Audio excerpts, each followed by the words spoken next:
À quoi ressemble la vie après la peur? Comment c'est quand on arrive à dépasser ses peurs, vivre avec elles, les comprendre, voir comment elles nous montrent notre plus haut potentiel, et puis à en faire des alliés pour avancer, évoluer, se dépasser, et trouver des réponses à des questions qu'on se pose depuis longtemps. Bienvenue dans l'élan du cœur, le podcast spirituel qui a les pieds sur terre et la tête dans les étoiles. À chaque épisode, je t'aide à trouver le chemin d'une vie alignée et d'une spiritualité épanouie. Alors on est d'accord sur une chose, personne n'a vraiment envie d'avoir peur. Si on pouvait tous vivre sans peur, on le ferait. Et pourtant, en tout cas pour moi, ça serait difficile de trouver une personne qui n'a jamais peur ou qui n'a jamais eu peur. Parfois, je discute avec des personnes et elles disent, voilà, je vois cette personne qui est tellement courageuse, qui réalise plein de choses alors que moi j'ai peur. Et ce que j'explique souvent, c'est que cette personne, elle a autant peur que toi, c'est juste que elle fait malgré la peur. Elle décide que la peur ne va pas l'empêcher, la dissuader d'aller au bout de ce qui l'anime. Et l'ancrage qui va permettre de faire ça, c'est de trouver pourquoi on veut faire les choses. Parce que souvent, il y a une chose qu'on a envie de faire, qui nous parle, qui nous appelle, et puis, de manière contradictoire, mais aussi totalement normale, il y a en face une peur. Et ce qui va faire qu'on a cette force en nous de faire malgré la peur, c'est de se demander profondément, mais pourquoi c'est si important pour moi, pour mon âme, dans mon cœur, d'aller quand même au bout de ça. Parce que la peur n'est pas forcément un signe qu'il ne faut pas y aller. La peur, c'est simplement le signe que notre cerveau est habitué à certaines situations, certains contextes, certaines émotions. Et lorsque on s'expose à des situations ou des choses qui sortent du cadre qui est connu pour notre cerveau, alors tout d'un coup, c'est inconfortable. Tout d'un coup, il y a une alerte parce que notre mental n'arrive pas à mettre dans une case l'expérience qui se présente. Alors tout d'un coup, c'est danger parce que si on peut pas mettre dans une case, mentalement, on croit qu'on saura pas réagir, qu'il y a un danger, que c'est notre cerveau reptilien en fait qui se met en alerte. Mais au-delà de ça, la peur, en fait, elle est totalement normale. Elle est une sorte de trac face à quelque chose qui nous challenge, qui nous fait passer dans un autre niveau, soit de conscience, soit d'amour de soi-même, soit d'ouverture, d'expérimentation. Ça peut être aussi des peurs reliées au fait qu'une situation va nous pousser à remettre en question tout ce qu'on croyait vrai. Par exemple, on peut croire depuis toujours qu'on est incapable d'être autonome, et tout d'un coup, il y a comme par hasard un vœu en nous de créer notre entreprise. Et tout d'un coup, il y a une contradiction parce que il y a un élan du cœur d'aller créer son entreprise, faire quelque chose à soi qui nous ressemble, où on va vraiment devoir utiliser nos compétences à la fois du cœur et de la tête dans un beau projet. Et puis, il y a cette croyance ancienne qu'on n'est pas capable. Et en fait, cet élan, cette envie de créer une entreprise, pourquoi elle se présente? Pour nous aider dans la matière à déconstruire une croyance erronée sur nous-mêmes qui n'est ni propice à l'amour, ni propice à notre épanouissement personnel. Et donc, la vie avec la peur et la vie après la peur, c'est se rendre compte que nos peurs, parfois, voire toujours en fait, sont des guides. Nos peurs, elles viennent pas par hasard. On n'a pas toutes et tous peur des mêmes choses. Nos peurs sont le reflet, sont des miroirs qui viennent nous montrer à la fois notre plus haut potentiel, mais aussi ce qu'on est venu apprendre. Par exemple, si on est venu apprendre la liberté, on va avoir certaines peurs qui vont se présenter sur notre chemin, certains challenges.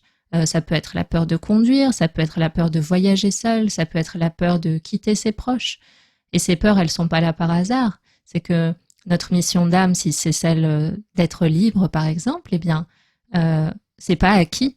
En fait, on vient sur Terre pour réaliser cette mission, l'apprendre dans notre conscience et sur le plan de la matière, unir la terre et le ciel grâce à un apprentissage du cœur.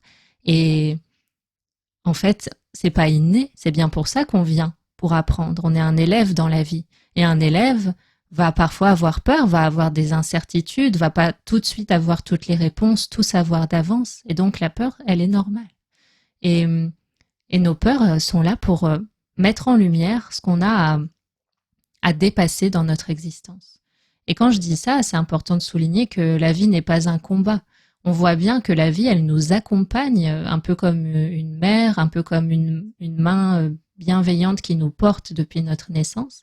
Elle nous présente toujours les solutions, les situations, les rencontres qui vont nous nourrir, nous donner peu à peu confiance, des outils pour travailler sur nous-mêmes, des livres, des podcasts, toutes sortes d'outils de merveilleux partage qui vont nous pousser à remettre en question nos fondements, parce que c'est vrai que 80 à 90% de ce qu'on croit, de ce qu'on vit, de ce qu'on ressent, vient de notre subconscient. Donc quand on est programmé très fortement sur une croyance qui peut naître de nos expériences, de nos ancêtres, d'héritage émotionnel, d'énormément de paramètres, si on reste bloqué sur des images fermées de nous-mêmes, limitées, eh bien, c'est vrai que la peur va être là plus souvent, parce que ça crée le fait que plus on a de croyances sur soi-même, sur la vie, sur les autres, plus notre cage est petite. On laisse de la place à très peu de potentiel. On laisse de la place aussi à de moins en moins. On laisse de moins en moins de place en fait à la remise en question sur ce qu'on croyait vrai. On s'accroche à des images, soit négatives, soit fermées, soit effrayantes sur les situations, et on va pas au-devant d'elles. Et quelque chose que j'ai appris dernièrement, je dirais sur au moins les 2 à 3 dernières années plus particulièrement, c'est que la peur, en fait, elle se dépasse, elle s'apprend sur un double niveau. C'est-à-dire que quand on a peur, notre premier instinct, ça va être de se recroqueviller, d'éviter à tout prix la situation qui fait émerger la peur ou la pensée qui fait émerger la peur, et à tout prix s'en prémunir. Et puis, il va venir un moment où ça va être tellement désagréable qu'on va être obligé de travailler sur soi, comme on dit. Donc, on va passer par des méthodes, l'hypnose, des lectures, des thérapies comme le MDR, comme le FT, des soins énergétiques. Tout ça, ça fait ses preuves, et c'est une certitude. Des milliers, des millions de personnes ont senti de l'apaisement grâce à ces méthodes. Et ça, c'est le premier levier. C'est-à-dire qu'intérieurement, en faisant ça, peu importe la méthode qu'on choisit, on pose une intention claire de transformation. C'est comme si on disait à l'univers, à partir d'aujourd'hui, je décide et choisis de ne plus vivre à travers la peur, ou à travers cette peur précisément, si on travaille sur une peur ciblée ou sur une phobie, par exemple.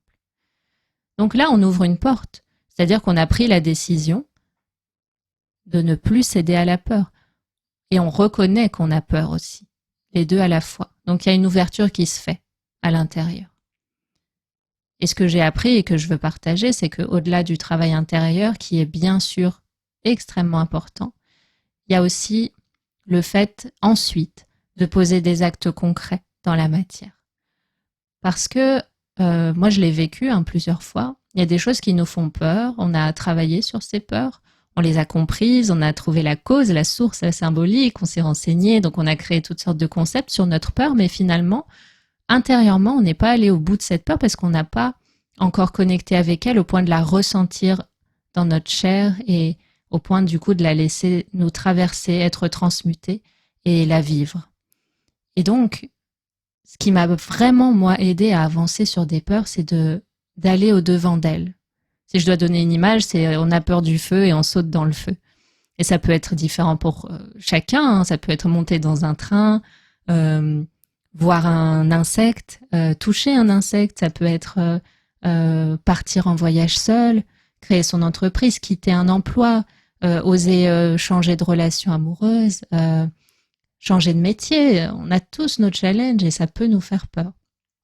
Et à chaque fois que j'ai vraiment dépassé une peur, en fait, c'est parce que je me suis dit, c'est vrai que j'ai peur, mais en même temps, je vais le faire quand même parce que je sais que ça va me permettre de me prouver et de prouver surtout à mon cerveau et à mon mental que cette peur, elle est erronée. Et c'est par l'expérience, en fait, qu'on ancre vraiment, qu'on acte vraiment que cette peur-là, précisément, bah en fait, elle est erronée, elle est finie, elle est périmée, et donc on s'en libère. Donc, on va prendre l'exemple, par exemple, de prendre le train. Alors, par exemple, une personne qui a peur de prendre le train, elle va avoir fait de l'hypnose, elle va avoir lu des choses sur cette peur, elle va avoir relié cette peur à quelque chose qu'a vécu sa grand-mère pendant sa jeunesse. Donc, elle a appris à donner de la consistance à cette peur, à donner des explications, à donner du sens et donc au moins à l'avoir acceptée sur le plan mental. Et puis un jour, elle se rend compte que malgré tout ce travail, eh ben, elle a toujours un peu peur. Que quand vraiment elle pense à prendre le train, ça va, elle se sent bien, mais quand vraiment la situation est sur le point de vraiment se concrétiser devant elle, qu'elle est sur un quai de train, un quai de gare, eh ben, là, c'est dur de monter dans le train. Et en fait, le jour où cette personne, elle monte dans le train, c'est quelqu'un que j'ai vraiment connu, hein, elle monte dans le train et elle a peur, c'est-à-dire qu'il y a tous les symptômes de la peur. Il y a le mental qui s'emballe, il y a le cerveau qui vrille, il y a le corps qui s'agite, il y a des paroles dans tous les sens. Mais d'un côté, ce jour-là, elle a vraiment décidé de le prendre, ce train, parce que cette peur, elle lui pourrit la vie. Et donc, cette personne, elle rentre dans le train, elle est devant la porte et elle sort. Elle sort une fois, elle re-rentre, elle sort deux fois, elle re-rentre. Et un moment, elle se met dans le train et malgré la peur, elle décide d'y rester jusqu'au moment où la porte peut plus se déverrouiller. Ce moment-là où la porte se verrouille et on peut plus appuyer sur le bouton pour qu'elle s'ouvre parce que le train s'apprête à partir. Et à ce moment-là, au bout de 10 secondes, tout d'un coup, la peur a cessé parce que cette personne a constaté que elle est dans le train. Il se passe rien de dangereux particulièrement. Les gens sont calmes autour. Elle sait où elle va avec ce train et tout le scénario qu'elle s'était créé dans la tête autour du fait d'être dans un train tombe tout d'un coup à l'eau. C'est-à-dire que ce qu'elle croyait qu'elle allait ressentir en étant dans le train n'a rien à voir avec ce qu'elle ressent vraiment une fois que c'est concret. Et des exemples comme ça, j'en ai plein. À mon niveau, j'ai eu pendant très très très longtemps des grosses phobies, des peurs, et à chaque fois mon réflexe a été de faire quand même. Et c'est pas, il faut se dire que c'est sûr et certain que ça sera pas confortable. En fait, c'est se dire par rapport à la peur, si on s'attend à dépasser nos peurs et que ce soit confortable, on va être déçu. Ça c'est sûr, parce que c'est pas confortable. La nouveauté n'est pas confortable, l'inconnu n'est pas confortable. C'est inconfortable et c'est normal. Et c'est vraiment ça la nuance, c'est se dire oui, c'est inconfortable pour moi de faire cette chose qui est nouvelle. Oui, c'est inconfortable pour moi d'aller à fond dans l'inconnu.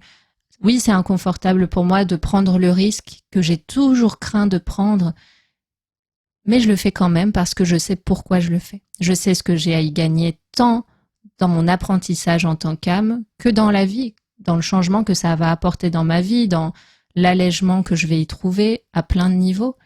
Donc je vais le faire quand même. Je vais me faire confiance. Parce que la notion de confiance, elle est double.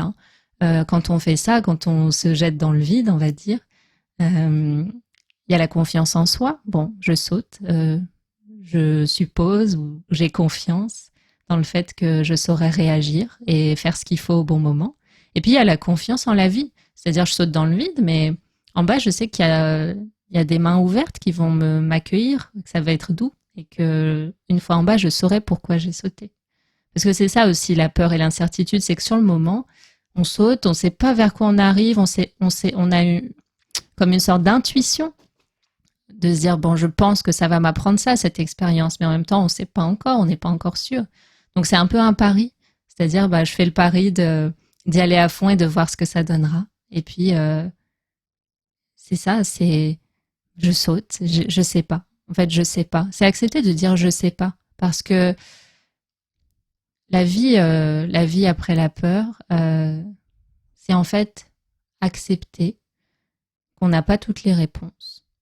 C'est accepter de vivre avec cette sorte de frisson à certaines étapes, d'aller au-devant de choses qui peuvent parfois nous couper le souffle, nous mettre la boule au ventre, nous totalement nous faire perdre pied parce qu'on est sans repère, parce que pour une fois, on s'expose à des choses qu'on s'était pendant longtemps interdites. Parce que comme je disais un peu plus tôt, les peurs ne sont pas là par hasard. On n'a pas telle peur par hasard.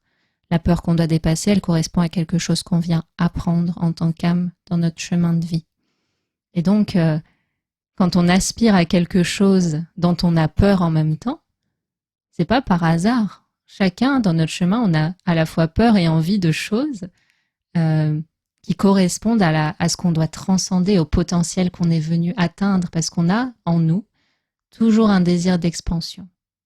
Donc un désir d'expansion, c'est un désir d'évoluer, d'apprendre, de se nourrir. Hein. C'est pas guidé par une absence de contentement. C'est-à-dire on peut se sentir contenté par la vie, rempli d'abondance, mais quand même aspirer à voir plus haut, à explorer plus loin, à voir plus loin dans notre esprit, si on aime méditer, à voir plus loin dans nos capacités, si on est un sportif de haut niveau, à voir plus loin dans notre amour, si on essaye d'apprendre à pardonner. Donc on essaye toujours d'aller un peu plus loin.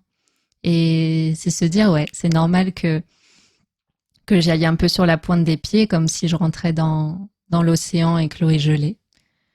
C'est normal que ça soit inconfortable. C'est normal tout ça parce que ce qui guide principalement notre perception de la vie, c'est notre cerveau, notre mental, nos pensées. Hein. Et quand quelque chose n'est pas classifiable, et ben ouais, ça fait peur. Et en même temps, je sais pas si vous avez déjà vécu ça, mais dans les moments où on va au devant de notre peur et qu'on fait quand même, où on dit à la peur, tu peux me dire ce que tu veux, mais là je vais le faire et je suis trop contente de le faire. Ben on se sent vivant en fait. Et après qu'on l'ait fait, des fois on a presque envie de rire. On se dit mais comment j'ai pu avoir peur aussi longtemps d'un truc qui en fait m'a rendue super, super, super, super contente, super heureuse. C'est comme si on avait depuis longtemps entre nos mains la clé d'un bonheur et d'une joie vraiment intense, et que pendant tout ce temps, on s'était créé toute une histoire, comme quoi cette clé-là, eh ben, il fallait à tout prix l'éviter, que c'était pas pour nous, que c'était réservé aux autres, que c'était dangereux, que ouais, parce que on aime notre zone de confort. À la fois quand on prie ou quand on pose des intentions, qu'on fait des vœux à l'univers, des fois on va faire des vœux un peu comme un enfant qui réclame, c'est-à-dire il me manque ça, donne-moi ça, j'ai besoin de ça. Bon, jusqu'à ce qu'on trouve le contentement et l'abondance en soi, bien sûr, mais il y a une phase comme ça. Et en fait, à ce moment-là, on est là et on a totalement oublié que quand on va devoir concrétiser vraiment ce qu'on demande avec l'aide de l'univers, parce que c'est une co-création, ça ne nous vient pas tout cuit entre les mains, ben on va devoir évoluer. C'est-à-dire qu'on va devoir devenir presque à la hauteur de ce qu'on demande. On va devoir se mettre sur la même fréquence. Par exemple, si on fait un vœu qui correspond à un mode de vie plus libre, plus abondant, ben on va devoir développer à l'intérieur de nous l'énergie de tout ça, la fréquence de tout ça, les croyances qui sont en adéquation avec tout ça, pour ensuite pouvoir le recevoir. Donc c'est vrai qu'au moment où on prie, où on fait un vœu, où on pose une intention, on est tout content, on se dit « Oh, la vie, elle est trop sympa, elle va tout me donner ». Et en fait, il y a plus tard, hein, des fois on y repense après avoir fait ce genre d'expérience, on se dit « Ah oui, c'est parce que j'ai demandé ça que je suis confrontée à tel challenge, à tel défi, à telle peur que je dois dépasser. J'ai demandé à être plus abondant, ouais, je dois déconstruire énormément de croyances. Je dois lâcher plein d'attachements.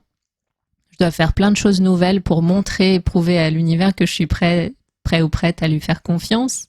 Voilà, en fait, comme je disais, on est des élèves, donc la vie, elle nous Elle nous montre le chemin, elle nous ouvre la voie, elle nous donne des leçons de sagesse parfois. Et ça peut se faire effectivement par le biais de la peur. La peur est une énergie qui nous emmène obligatoirement vers l'amour parce que la peur non plus n'est pas confortable. On n'a pas envie de s'attarder dans la peur. Aussi vrai qu'on n'a pas envie de s'attarder dans l'inconfort que demande le fait de dépasser la peur, on n'a pas non plus envie de s'attarder dans la peur elle-même. Elle n'est pas non plus agréable. Et donc, c'est un peu la ruse, c'est que dans l'élan qu'on va avoir pour dépasser nos peurs, on va aller obligatoirement vers plus d'amour, vers plus de compassion envers nous-mêmes ou les autres, vers plus d'ouverture, vers plus de joie, de clarté, d'intuition, que des choses qui sont notre âme en essence. Parce qu'en dessous de tout ça, en dessous de notre mental, de nos pensées, de tout ce qui s'agite pour nous faire croire à des scénarios effrayants, il y a notre âme qui, elle, est vraiment dans notre camp, mais qui nous pousse parfois et qui dit moi j'ai besoin que tu dépasses. Toi, le petit personnage, le petit ego qui croit être fragile ou limité, j'ai besoin que tu ailles plus loin dans la conscience de ton illimitude et de ton potentiel pour que je puisse me réaliser. Parce que moi, je suis venue réussir à me sentir alignée avec la vie. Je suis venue m'aligner avec tout ce qui est. Je suis venue trouver l'harmonie, la paix incarnée sur tous les plans, l'amour, la compassion, la sagesse, la grâce, l'harmonie, le pardon. Je suis venue tout vivre, tout croquer, tout expérimenter. Je suis venue pour vivre avec un grand V, voire vivre en majuscule, en entier. Et c'est pas une petite peur, qui est une simple énergie, qui est une simple pensée, qui est une simple croyance, qui va m'en empêcher. Et donc à l'intérieur de nous, ça va bouillir comme un feu qui réveille en nous un profond besoin de transcender la peur. Et le mieux qu'on puisse faire, c'est de ne pas aborder ça forcément dans le combat, mais aborder ça dans l'ouverture et la joie. C'est-à-dire, j'ai hâte de découvrir qui je deviens. J'ai hâte de découvrir ce qui m'attend quand j'ose enfin sauter dans le vide et faire confiance à la vie, qui, je le sais, m'attendra un peu plus bas, à bras ouverts, pour me montrer le sens qu'il y avait derrière tout ça. J'espère que ce podcast t'a permis de trouver des clés pour ouvrir un nouveau chemin, pour te fixer un challenge à la fois réaliste et palpitant. Et si tu as aimé cet épisode, n'hésite pas à liker le podcast L'élan du cœur, à le partager et à l'envoyer à une personne ou plusieurs qui pourraient en avoir besoin. Et je te retrouve avec plaisir pour le prochain épisode.